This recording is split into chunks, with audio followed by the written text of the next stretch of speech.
손을 얹고 고백하겠습니다. 복음은 기쁜 소식입니다. 기쁜 소식은 예수님입니다. 예수님은 나를 보내십니다. 모든 곳에서 모든 곳으로. 함께 기도하겠습니다. 사랑하는 주님, 성령의 조명하심으로 말씀을 보고 깨닫게 하여 주옵소서. 그리고 깨달은 말씀대로 살아갈 수 있도록 성령님 우리를 인도하여 주옵소서. 예수님의 이름으로 기도드립니다. 아멘. 인간 행동의 중심에는 욕망이 있습니다. 이 욕망이라는 단어가 주는 어감이 굉장히 부정적이죠. 그러나 이 욕망의 사전적인 의미는 부족함을 느껴 무언가를 가지거나 누리고자 하는 마음입니다. 부족함을 느껴서 무언가를 가지거나 누리고자 하는 마음. 띠자막 한번 부탁해도 될까요? 요 욕망하는 요 마음, 이 마음 자체가 사실 잘못된 것은 아니죠. 부족함을 채우고자 하는 마음, 그러니까 우리가 배고프면은 뭔가 먹고 싶은 마음, 식욕, 몸의 피로감을 알리며 쉬고자 하는 이 수면욕, 다 욕망의 일환입니다. 욕망 자체가 악하지는 않습니다. 무언가를 얻기를 바라는 마음에 누가 손가락질을 할 수 있겠어요? 그러나 우리는 알고 있습니다. 내가 원하는 모든 욕망을 채우면서는 살아갈 수 없다는 걸요. 그래서 때로 우리는 욕망을 포기합니다. 매일 저녁 랍스터 먹고 매일 저녁 스테이크를 먹을 수는 없잖아요. 먹고 싶은 대로 다 먹으면서 살 수는 없는 거예요. 이것이 욕망에 대한 첫 번째 명제입니다. 모든 욕망을 채울 수는 없다. 다 채울 수 있는 욕망이 아니기 때문에 우리는 우선순위에 따라서 선택을 하게 되죠. 여러분, 이 10,000원이 있으면 이 10,000원으로 뭘 먹을까? 국밥이냐, 쌀국수냐, 짜장면이냐, 덮밥이냐, 무엇을 먹을까? 이 얘기 들으면서 오늘 저녁 뭐 먹을까 잠깐 생각했을 수도 있을 것 같은데, 저는 이제 여러분이 뭘 드실지는 모르겠지만 한 가지는 확실하죠. 제한된 소유로 가장 나를 풍성히 먹일 만한 건 무엇일까 고민하고 한 가지를 선택하겠죠. 덮밥, 짜장면, 쌀국수 다 시켜놓은 다음에 자 이렇게 하진 않죠. 선택을 하게 됩니다. 이것이 욕망에 대한 두 번째 명제입니다. 욕망에는 선택이 있다. 무엇을 먹을까 선택하고 나면 다음 단계로 이 배달 어플을 열거나 이제 식당에 가서 주문을 하죠. 그리고 그에 대한 가격을 지불합니다. 정당한 가격이요. 짜장면 한 그릇 먹고 10만 원 내지는 않잖아요. 거래 없는 욕망은 없습니다. 무언가를 얻기 위해서 대가를 치러야 되죠. 이것이 욕망에 대한 세 번째 명제입니다. 욕망에는 정당한 거래가 있다. 문제는 이러한 욕망에 대한 객관적인 인식을 잃어버릴 때죠. 그저 욕망을 채우기 위해서 선택하고 정당한 거래를 분별할 수 없는 상태가 되어버린다면 그것은 더 이상 욕망 자체의 그 한 단어로 정리되지 못하죠. 욕망은 다른 이름을 갖게 됩니다. 탐욕과 정욕이라는 이름이요. 지나치게 탐하는 욕심, 그것은 탐욕입니다. 그리고 쾌락을 추구하는 무절제한 감각, 그것은 정욕입니다. 욕망대로 얻으려 한다면 그것은 정욕과 탐욕 속 어두움으로 가는 지름길이죠.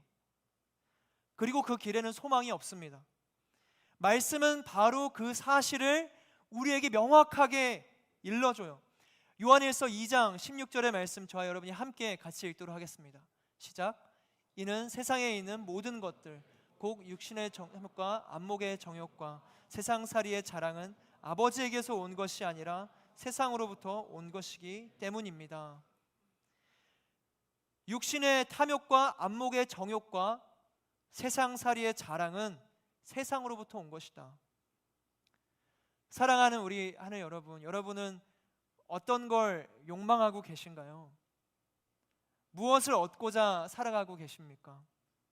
어떤 것에 목말라 하세요? 뭘 갖고 싶어 하세요? 저는 저와 여러분이 이 욕망을 주인으로 모시지 않기를 주님의 이름으로 축복합니다. 이 욕망 자체를 부정하는 게 아니에요. 우리 먹고 싶다고 해서 먹으면 안 되지, 이건 탐욕이야, 그래서 계속 안 먹을 수는 없는 거잖아요. 졸려서 자야 되는데 게으른 나의 몸 또 자려 그래, 잠 안 자야지, 이건 아닌 거잖아요. 필요하면은 우린 그걸 채우며 살아가는 인생입니다. 그러나 그게 주인이 되어버리면 완전히 다른 거죠. 인정해야 됩니다. 우리는 절대 이 모든 욕망을 채우면서 살아갈 수 없습니다. 우리가 깨어있지 않으면 욕망이 어느새 탐욕과 정욕으로 변질될 거예요.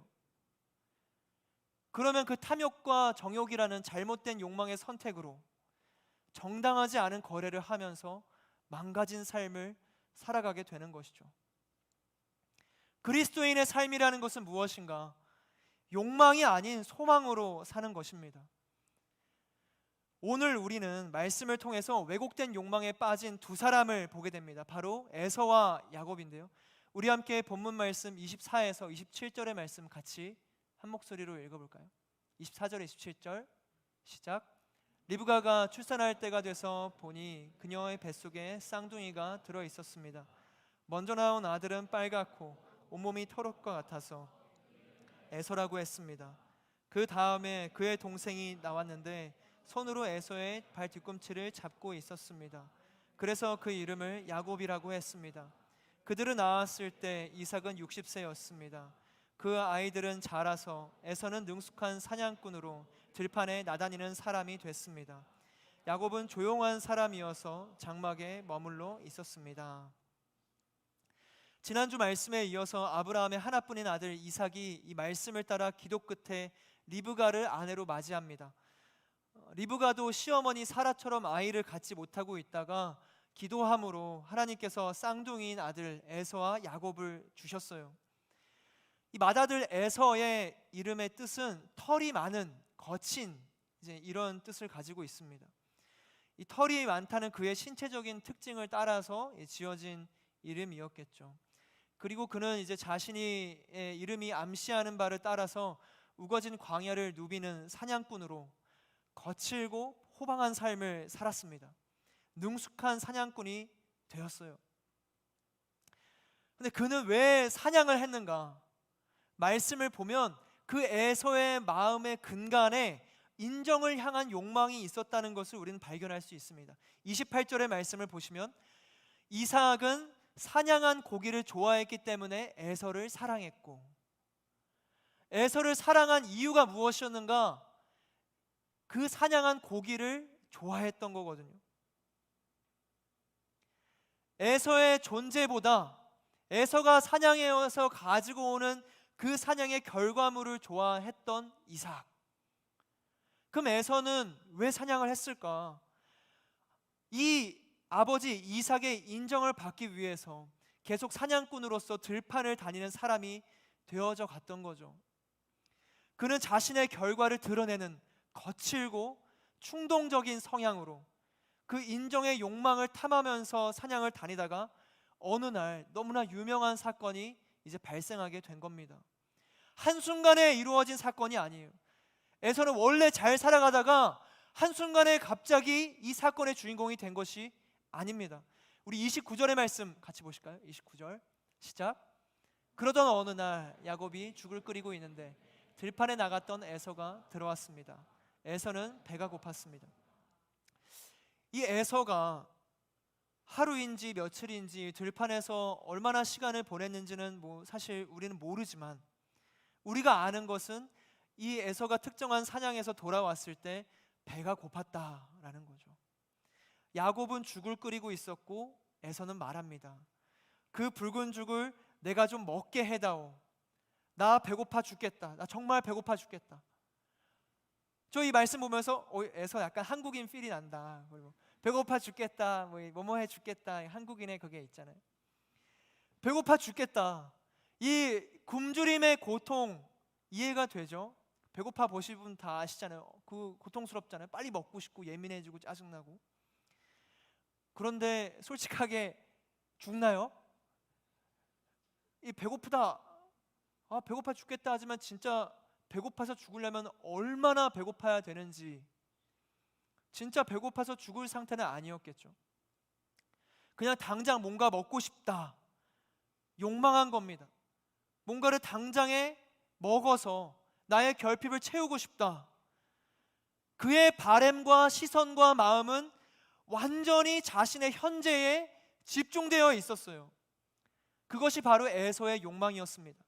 현재에 집중하여 즉각적인 만족을 추구하는 마음,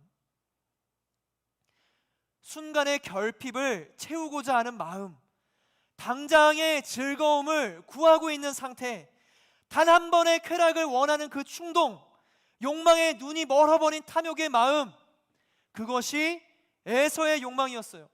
우리의 마음의 상태가 이 에서와 같을 때가 너무 많지 않나요? 충동적으로 당장의 이 필요를 채우고 싶은 그 마음이요.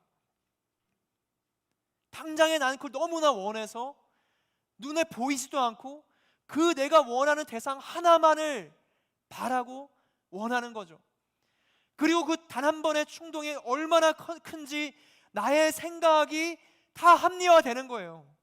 무서운 도구가 되는 거죠. 난 이래도 괜찮아. 그럴 때 있지 않으세요? 깊은 생각과 분별하는 기도는 사라지고 나의 감각이 가장 우선시되는 기준이 되는 순간들, 경험해 본 적 있으시죠? 내가 탐욕하고 있다는 이 사실조차 인지하지 못한 채 자연스러운 거야. 사람이라면 다 그렇지 뭐. 정당화하는 모습들. 그렇게 에서는 욕망을 쫓아 소망을 잃습니다. 그는 탐욕의 상태에서 벗어나지 못한 채 야곱에게 장자권을 넘겨주기로 약속하면서 빵과 이 붉은 죽을 받아 먹어요. 빵 하니까 바로 성찬 생각나서 포도주가 나올 뻔했어요. 빵과 붉은 죽을 얻어 먹어요. 장자권은 이 장자가 아버지 다음으로 가족에게서 권위를 갖도록 하는 상징이고 존경의 표징이죠. 또한 이 장자권은 기업으로의 이 그 2배의 몫을 보장해 주는 것을 또한 의미했습니다. 장자가 가지고 있는 영적 의미 또한 있었죠. 하나님께서 주신 질서고 가치였습니다. 그러나 에서는 어떻게 했어요? 눈이 멀었죠. 분별력 있는 선택을 하지 못했고 정당한 거래에 실패했습니다.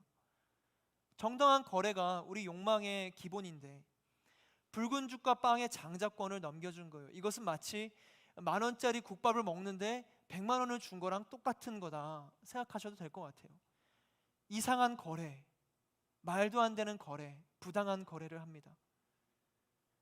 그는 배가 고파서 죽겠다고 말을 하면서 당장에 채우지 않으면 죽을 것만 같은 간절함으로 붉은 죽을 먹었어요. 저는 이 장면을 보면서 마치 마약 중독에 빠진 사람도 이런 모습이지 않을까. 당장에 죽을 것 같은 상태, 손을 떨면서 그거 없으면 죽을 것 같다. 그냥 뭐든 내가 다 줄 테니까, 내 가장 소중한 것도 다 줄 테니까 지금 그거를 달라. 그거를 달라. 중독의 상태 아닌가요? 탐욕은 우리를 중독시킵니다. 중독시켜요. 중독된 사람들은 자기가 중독된다라는 것을 잘 인지하지 못하죠. 지금 에서가 그런 모습이었는 거예요. 지금 이 즉각적인 만족, 당장의 보상은 중독과 같습니다. 지금 당장 나를 채워주는 것만 같은 것들이 있지 않으세요? 사람들의 인정과 칭찬, 그리고 인간 관계들, 그리고 내가 작게 경험하게 되는 성취들, 그리고 유튜브나 SNS 같은 것들도, 다른 물질도 마찬가지죠. 이 땅에서 떳떳하게 나에게 손짓하는 붉은 죽이 있어요. 내가 갖고자 하는 그 붉은 죽. 그러나 그것들의 마음을 빼앗기면 장자권의 소중함을 기억하지 못하게 됩니다. 우리가 경험하는 이 땅에서의 순간적인 쾌락에, 즐거움에 중독되면 하나님 나라가 안 보이는 거죠. 장자권을 그냥 넘겨주는 겁니다. 우리는 지금 제3의 시각으로 이 에서와 야곱의 사건을 보니까 이게 잘못됐다라는 걸 아는 것이지, 우리가 정말 이때였다면 우리는 어떻게 했을까? 여러분은 어떻게 했을 것 같으세요? 여러분이 에서라면 과하게는 며칠을 굶고 딱 맞이하는 음식이 있다면 어떻게 할 것 같으세요? 에서가 장자권을 소홀히 하듯이 우리는 하나님을 소홀히 할 때가 있습니다. 사랑하는 우리 하늘 여러분, 여러분의 붉은 죽은 무엇인가요? 너무도 갖고 싶은 그것, 너무도 이루고 싶은 그것. 그것은 물질일 수도 있고 관계일 수도 있고 명예일 수도 있고 사회적 지위일 수도 있죠. 그러나 그 모든 것은 붉은 죽 하나에 불과합니다. 여러분 꼭 기억하세요. 이 땅에서 우리가 영원하지 않는 것들은 그저 붉은 죽입니다. 에서가 이 붉은 죽을 먹고 나서 영원히 안 먹었을까요? 에서는 또 배고파졌을 거예요. 저와 여러분이 소망하는 이 땅의 붉은 죽들을 얻고 나면, 쟁취하면, 성취하면, 손에 붙잡고 나면 그 다음에 욕망은 없나요? 또 있을걸요? 또 우리는 탐욕 가운데 놓이게 될걸요? 우리는 그것을 알면서도 붉은 죽을 탐합니다. 사랑하는 여러분, 욕망이 아닌 소망을 붙잡으십시오. 우리는 영원한 미래로 현재를 사는 겁니다. 당장의 쾌락을 유보하고 절제하는 거예요. 절제하세요. 도파민에 중독돼서 수많은 자극에 내던져진 우리의 삶에서 벗어나야 합니다. 잠깐의 배고픔을 참고 인내하면 우리 하나님은 더 풍성한 음식으로 저와 여러분을 먹이실 줄로 믿습니다. 붉은 죽 이상으로 우리에게 선물해 주시는 분이 우리 하나님이세요. 우리 함께 가슴에 손을 얹고 자신을 향해 고백할까요? 붉은 죽이 없어도 괜찮습니다. 붉은 죽이 없어도 괜찮습니다. 네. 저 이 고백 쓰다가 걱정돼서 하나 말씀드리면 오늘 동빙고 먹으려 했던 분은 드셔도 되고 저도 요 팥빙수 팥죽 다 좋아하니까 혹은 먹으면서 죄책감 가질 필요는 없잖아요. 네. 이제 야곱으로 시선을 애매한 요 분위기 아주 좋아요.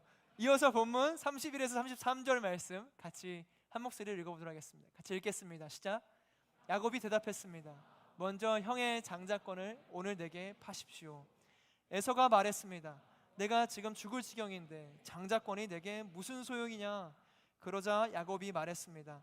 오늘 당장 내게 맹세하십시오. 에서가 맹세하고 야곱에게 자기의 장자권을 팔았습니다. 이제 야곱의 욕망입니다. 야곱은 욕심이 많은 사람이었어요. 자기 힘이 아니라 다른 사람의 힘을 이제 이용해서 이익을 챙기는 사람이죠. 그래서 야곱은 태어날 때부터 그의 형의 이제 발꿈치를 잡고 태어났거든요. 야곱이란 뜻이 바로 그 뜻이에요. 발꿈치를 잡고 이제 태어나는. 자신이 원하는 것을 얻기 위해서 상대방을 이용하는 사람, 상대의 약점을 사용하는 사람이었습니다. 야곱의 욕망 또한 왜곡된 탐욕이었어요. 야곱의 욕망은 자신의 이익을 위해 상대방을 이용하는 마음이었던 것이죠. 야곱이 바로 이 10,000원짜리 국밥을 띄워주시면 될 것 같아요. 지금 타이밍을 고민 중이어서 10,000원짜리 국밥을 100만 원에 파는 사람이었던 거죠. 야곱이란 사람은. 누군가가 이제 저는 순간 그런 생각이 들었는데 짧게 생각해 봤을 때 우리 시장 경제를 생각해 보면은 사는 사람과 파는 사람의 수요와 공급이 일치해서 거래가 일어나는 거잖아요. 그럼 이제 생각해 보면은 사고 파는 사람이 상호 합의하에 붉은 죽을 이제 장자권과 교환한 건데 그 수요와 공급이 만나는 지점의 가격이 형성이 된 건데 그게 왜 잘못된 건가? 이런 생각을 할 수 있더라고요. 그럼 좀 더 생각해 보니까 이거는 부당한 거래였다. 왜냐하면 야곱이 상대의 결핍을 채울 수 있는 독과점의 상태였던 거거든요. 희소한 자원을 혼자 쥐고 있는 독과점, 그게 야곱이었어요. 그러니까 지금 당장에 나만 상대를 도울 수 있는 상태인 거죠. 그런 불균형 속에서는 시장 자체가 성립이 안 되죠. 공급하는 사람이 권력자가 되는 겁니다. 이 배고픈 에서의 상태를 이용한 거예요. 그의 결핍을 이용한 겁니다. 사랑하는 우리 하늘 여러분, 저는 저와 여러분이 어디선가 언젠가 유일한 한 사람이 됐을 때 그것이 권력이 되지 않기를 주님의 이름으로 축복합니다. 여러분이 하나님께서 주신 은사로 나만의 붉은 죽을 만들 수 있는 사람이 되실 거거든요. 여러분만의 붉은 죽을 반드시 만들 수 있는 한 사람 한 사람이 전 될 거라 믿어요. 고유의 은사와 재능, 그때 하나님께서 여러분에게 주신 그 은사와 재능으로 붉은 죽을 만들 때 그 붉은 죽을 이용해서 나의 탐욕을 채우지 않기를 주님의 이름으로 축복합니다. 손에 내가 뭔가 쥐고 있으면 너무 쉽게 그럴 수 있거든요. 내게 있는 것이 나의 힘으로 느껴질 때가 찾아옵니다. 찾아올 거예요. 나만이 이걸 할 수 있는 상태, 혹은 내가 어떤 결정을 할 수 있는 권위자가 되었을 때, 그리고 혹은 내가 어떤 어려운 사람에게 도움을 줄 수 있는 관계가 성립되었을 때, 내가 그 사람보다 높아지는 마음의 상태가 찾아올 때, 그럴 때마다 우리는 고백해야 됩니다. 모든 것이 다 하나님의 것임을 고백해야 돼요. 하나님께서 우리에게 허락하신 것임을 인정해야 됩니다. 겸손하게, 잠잠하게. 야곱은 이 붉은 죽을 자신의 것으로 여겼어요. 이것은 내 것이다. 그리고 그 붉은 죽을 악용합니다. 교활하고 간사하게 에서에게 붉은 죽 하나를 미끼로 장자권을 요구해요. 야곱도 하나님께서 세우신 질서를 따르는 사람이 아니었습니다. 그는 가정의 화목을 깨뜨렸던 사람이에요. 자신의 탐욕으로 형제간의 우애를 틀어버렸습니다. 자신의 욕망으로. 물론 넓은 의미에서 보면 야곱이 부족한 면이 있음에도 불구하고 하나님은 그를 사랑하셨죠. 마치 이것은 계속 반역을 도모하는 이스라엘 민족을 불쌍히 여기셔서 회개하면 다시 용서하고 사사를 보내주시고 했던 그 역사랑 비슷한 거죠. 그러나 그렇다고 해서 야곱의 이 행위를 미화할 수는 없습니다. 사실상 형을 속인 거거든요. 야곱의 이 탐욕은 부메랑처럼 돌아와 그 인생 전반에 두려움이 됐습니다. 그래서 여러분이 야곱의 인생을 아시는 것처럼 야곱은 형 에서를 피해 도망가죠. 그리고 다시 에서를 시간이 흐른 후에 만나러 갈 때조차도 두려워서 선물을 앞으로 보내고 가족들을 앞으로 보내서 어떻게든 자기가 해를 끼칠 것을 최소화하기 위한 쿠션들을 앞에 준비하거든요. 얼마나 두려웠으면. 탐욕의 인생에는 두려움이 찾아옵니다. 나의 붉은 죽을 나만을 위해 사용할 때 얻을 수 있죠. 장자권을 얻을 수도 있습니다. 내가 원하는 바를 이룰 수도 있습니다. 당장에 얻을 수 있죠. 그러나 그 결과가 여러분에게 두려움을 가지고 온다면 그렇게 하시겠어요? 야곱과 에서, 그들은 욕망에 눈이 멀어서 소중한 것을 잃었습니다. 사랑하는 우리 하늘 여러분, 하나님께서는 우리가 소중한 것을 붙잡기를 원하세요.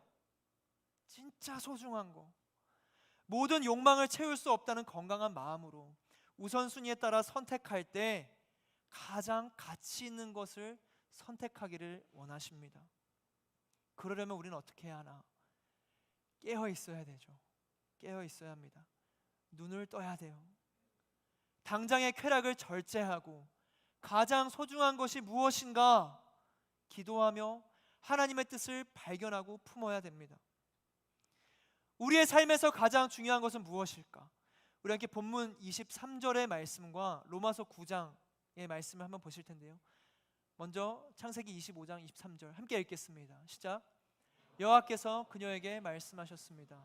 두 나라가 내 태안에 있다. 내 태안에서부터 두 민족이 갈라질 것이다. 한 민족이 다른 한 민족보다 강하니 형이 동생을 섬기게 될. 이게 하나님의 뜻이었거든요. 두 나라가 있고 다른 한 민족보다 한 민족이 강하니까 형이 동생을 섬기게 될 것이다. 지금 야곱이 그렇게 탐욕하지 않아도 하나님께서는 에서와 야곱의 관계를 이렇게 이미 정하셨어요. 로마서 9장 10에서 14절의 말씀 같이 이어서 읽을까요? 시작.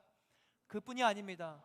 리브가가 또한 우리 조상 이삭 한 사람으로 임신했는데 그 자식들이 아직 태어나지도 않고 또 어떤 선이나 악을 행하기도 전에 택하심을 따라 하나님의 뜻이 행위로 인하지 않고 오직 부르시는 분으로 인해 서게 하시려고 리브가에게 말씀하시기를 큰 자가 어린 자를 섬길 것이다 라고 하셨습니다. 기록되기를 내가 야곱은 사랑하고 에서는 미워했다 라고 한 것과 같습니다. 그렇다면 우리가 무슨 말을 하겠습니까? 하나님이 불의하십니까? 결코 그럴 수. 이거 잠깐 한번 다시 읽어볼까요? 14절의 말씀 시작. 그렇다면 우리가 무슨 말을 하겠습니까? 하나님이 불의하십니까? 결코 그럴 수 없습니다. 하나님이 불의하십니까? 결코 그럴 수 없습니다. 하나님께서는 이미 야곱을 선택하셨어요. 그러나 야곱은 그 뜻을 스스로 이루려고 했고 에서는 그 하나님의 뜻을 인정하지 않았습니다. 야곱이 하나님의 뜻을 믿었다면 잠잠히 하나님이 행하실 것을 기다렸겠죠. 자신이 탐욕해서 장자권을 뺏어올 생각은 하지 않았겠죠. 에서도 마찬가지예요. 이 야곱과 에서의 관계, 하나님께서 설정하신 관계를 정말 아멘으로 순종했다면 이미 둘의 관계는 달라지지 않았겠어요? 그런데 에서는 그냥 그저 거칠게 자신의 인정을 위해 자신의 본성대로 탐욕하며 살아갔습니다. 그래서 그들은 하나님의 뜻 한가운데 있지 못했어요. 에서는 자신이 더 축복을 받기를 원했습니다. 우리는 야곱과 에서를 통해 확실한 한 가지를 발견하는 것이죠.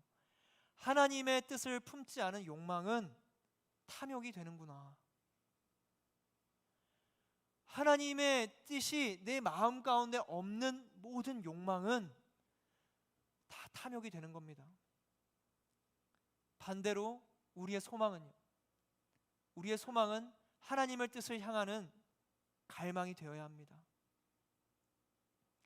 우리가 궁극적으로 단 하나 가져야 되는 욕망은 하나님의 뜻을 향해야 되는 거죠. 하나님의 뜻, 하나님의 일하심을 소망하는 거예요. 하나님께서 불의하시겠어요? 결코 그럴 수 없습니다. 우리 하나님은 선하시고 완전하시죠. 내가 무언가를 하지 않아도 이미 나를 사랑하시는 예수님, 내가 붉은 죽을 열심히 만들어서 이것을 통해 어떻게든 기회를 잡아서 장자권을 가져와야겠다, 내가 굳이 내가 노력하지 않아도 하나님 이미 계획하신 야곱을 향한 뜻이 있었잖아요. 이미 있었습니다. 에서는요, 사실 에서는 사냥하지 않아도, 인정받으려 애쓰지 않아도 그의 인생은 하나님의 뜻 가운데 있는데 너무 아쉬운 거죠. 이 둘을 보면서 우리가 사랑하지 않아도 하나님께서는 이미 우리 먼저 사랑하셨어요. 그게 의로우신 우리 하나님이십니다. 여러분이 사냥하지 않아도, 붉은 죽으로 장자권을 사지 않아도 이미 예수님의 이름으로 우리는 영원한 사랑 한가운데 있죠.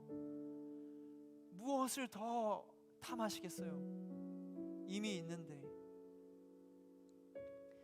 때로 이 세상을 향한 욕망이, 나를 채우고자 하는 탐욕이, 인간된 이 어두운 본성이 불길같이 일어날 겁니다. 이미 일어나고 있겠죠? 이미 일어나고 있겠죠. 저도 역시 마찬가지예요. 사람이라는 게 자기 뜻대로 안 되잖아요. 무엇이 옳은지 아는데 그 옳은 대로 산다는 게 참 쉽지 않아요. 진정으로 가치 있는 게 뭐고 소중한 것이 무엇인지 헷갈리는 순간들, 분별이 되지 않는, 그리고 절제할 수 없는 순간들이 찾아올 겁니다. 인생이 계속 찾아올 거예요. 그때마다 우리 함께 영원한 계획 가운데로 이끄시는 하나님을 붙잡기를 주님의 이름으로 축복합니다. 하나님이 불의하시겠어요? 결코 그럴 수 없습니다. 그 하나님께 붙들려야 되는 거죠. 붙들려야 되는 겁니다. 우리가 해야 되는 것은 무엇인가? 그것을 바라야 되는 거예요. 기도해야 됩니다. 간구해야 되는 거예요. 제발 주님, 나를 욕망을 쫓는, 이 탐욕을 쫓는 에서와 야곱이 되지 않게 해주시고 성령께 붙잡힌 인생이 되게 하여 주옵소서. 그게 우리의 간구가 돼야 되는 거죠. 하고 싶은 것도 많고 이루고 싶은 것도 많은 이 청년의 시기에 예수님의 사랑을 알고 하나님의 뜻을 안다면 우리는 에서와 야곱의 욕망이 아닌 오직 하늘의 소망으로 살게 될 줄로 믿습니다. 우리 함께 찬양 한 곡 하고 같이 주님 앞에 나아가기를 소망하는데요.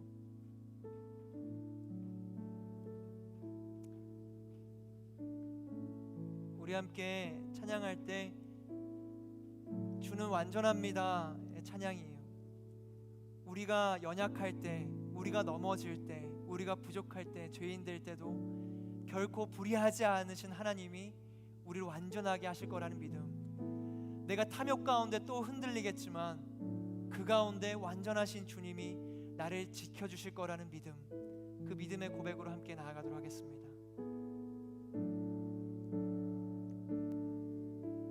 주여 우린 연약합니다. 우린 오늘을 힘겨워합니다. 주 뜻 이루며 살기에 부족합니다.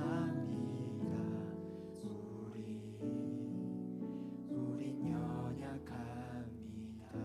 주여 우린 넘어집니다. 주여 우린 넘어집니다. 오늘 하루 또 실수합니다. 주의 긍휼을 구하는 죄인입니다. 우리 주만 바라봅니다. 한없는 주님의 은혜, 한없는 주님의 은혜, 온 세상 위에 넘칩니다. 가릴 수 없는 주 영광,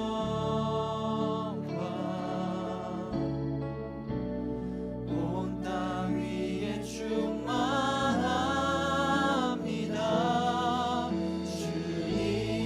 주님만이 길이오니 우린 그 길 따라갑니다.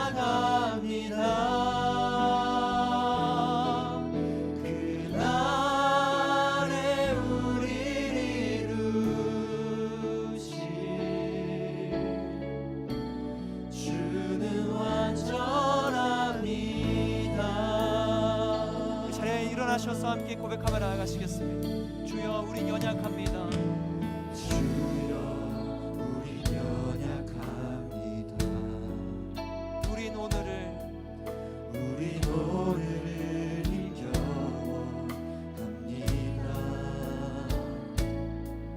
주 뜻 이루며 살기에 부족합니다. 우린 연약합니다. 한없는 주님의 은혜, 한없는 주님의 은혜, 온 세상 위에 넘칩니다. 가릴 수 없는 주 영광, 온 땅 위에 충만합니다.